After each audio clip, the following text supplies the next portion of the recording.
Sebelumnya kan gue bikin video yang pendiam itu kan, yang viewsnya cuma 3 biji doang. Nah itu ternyata gue salah dong. Ya ternyata setelah gue cari tahu lebih dalam lagi, ya gue itu lebih dari sekedar pendiam. Dan ternyata gue punya yang namanya asosial. Maaf ya, suara gue udah kayak orang kagak niat, orang kayak males gitu. Sorry ya. Ngomong-ngomong soal asosial, ya intinya sih ini lebih ke susah lah buat bersosialisasi. Dan ternyata gue baru tahu ya, introvert, asosial, dan ansos itu tiga hal yang sangat berbeda ya. Sebenarnya ada penjelasannya, sebenarnya ada penjelasannya sih, tapi gue kayak aduh males banget ya jelasinnya. Karena lu udah gede kan, udah bisa baca. Nah ini lu baca sendiri ya. By the way, sorry ya kalau misalkan gue belibet-belibet ngomongnya kayak orang tolol. Dan mungkin kalau misalkan terkadang ada suara-suara kayak ya yang tadi udah dibaca kan ya. Pokoknya intinya tuh gue selalu susahnya pas ketemu orang baru. Terus gue juga bingung nih gue harus ngomong apa lagi sama nih orang nih. Soalnya gue nggak tahu topik yang enak buat pertama kali ketemu tuh kayak gimana. Kan gue juga gak tahu dia sukanya apaan. Mengesampingkan hal yang tadi gue bicarakan, sekarang gue pengen kasih beberapa contoh lah. Contoh sosial yang gue alami dalam kehidupan sehari-hari gue. Mungkin yang pertama ya yang kayak tadi sih, gue nggak terlalu tertarik banget gitu kalau disuruh bersosialisasi ya, maksudnya begitu. Kalau misalkan kayak orang di situ pada ngumpul kan, pada main lah, pada juga TikTok, ya gue bodo amat. Padahal mereka udah ngajak loh, tapi ya emang gue aja yang nggak mau. Tapi dari tiga pilihan yang tadi, yang kumpul main juga TikTok, gue lebih ogah kalau diajak juga TikTok. Kayak ngapain banget anjir. Gue bukannya ngejelekin orang-orang yang suka joget-joget TikTok ya, enggak. Tapi gue kayak cuma bayangin jadi gue yang tampangnya bisa dibilang culun lah gitu, terus tiba-tiba uget-uget joget TikTok.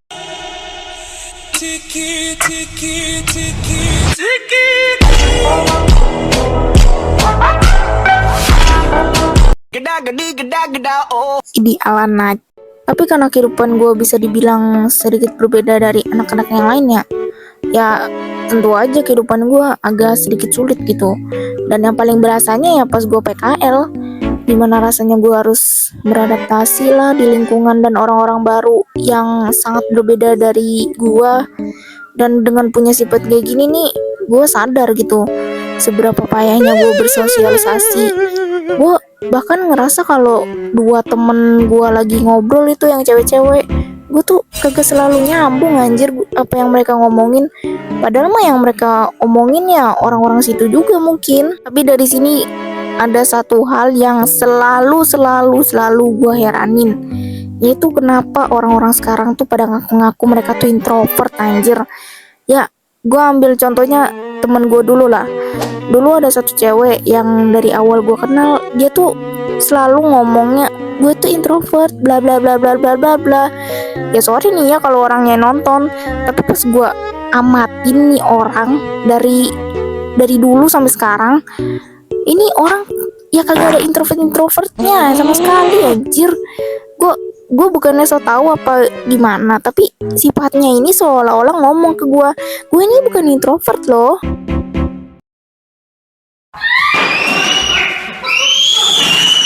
Gue tanya introvert mana yang tiap hari hai sama temennya, terus juga jalan-jalan kemana-mana sama temennya juga. Ya introvert mah emang masih bisa ngobrol, bersosialisasi sama orang lain. Ya tapi kan tahu sendiri mereka kan ada baterai sosialnya. Nah ini anjing boro-boro. Dan gak cukup satu, beberapa tahun kemudian gue akhirnya ketemu lagi sama orang yang tipe modelannya sama. Jadi ini kejadiannya pas hari pertama gue PKL ya. By the way, tempat gua tuh kayak supermarket, tapi bukan Indomaret Alfamaret ya, tapi jatuhnya kayak supermarket retail gitulah. Jadi pas hari pertama gue langsung kenal sama satu kakak, ya sebut aja si B lah. Nah gue langsung akrab nih sama si B kan, karena dia emang asik anjir, kayak jokes-jokesnya tuh masuk aja gitu ke gue, kayak nyambung lah gitu. Nah ini si B ini pas hari pertama udah langsung ngomong ke gue kayak gini, aku tuh introvert tahu, bla bla bla bla bla bla bla. Kata-kata keramat itu lagi. Tapi udahlah, gue iyain aja gitu awal-awalnya, meskipun dalam hati bukan tidak yakin lagi tapi nggak percaya. Ya kalau misalkan kalian ngaku-ngaku tapi beneran introvert masih nggak apa-apa ya. Tapi bukan karena gue ngomong kayak gini berarti kayak gue ada dendam atau masalah pribadi gitu sama dia. Ya enggak. Padahal mah dari banyak karyawan ya gue paling deketnya ya sama dia. Cuma emang kita berdua tuh bercandanya ya kayak gitulah. Tapi sengeselinnya dia tuh emang orangnya jujur baik banget anjir. Dan pokoknya gue berusaha sebisa mungkin lah untuk keluar dari zona nyaman gue. Dan langkah pertama gue ya membuat channel ini. Jadi gue berharap dari channel ini jadi langkah baru buat gue. Oke, makasih yang udah pada nonton. Ini sebenarnya video udah gue voice over dari lama, editnya pun juga udah lama. Tapi sialnya selesainya baru tanggal 2 Juni. Kenapa bisa lama? Ya karena yang pertama gue males, yang kedua karena tiba-tiba gue banyak kesibukan aja gitu di real life. Apalagi sekarang gue lagi ulangan kenaikan kelas. Makanya karena ditambah gue males kan, jadi gue ngeditnya secuil-cuil gitu. Nah ini video dari bapak gue ada sampai nggak ada, ini baru selesainya sekarang, anjir lah.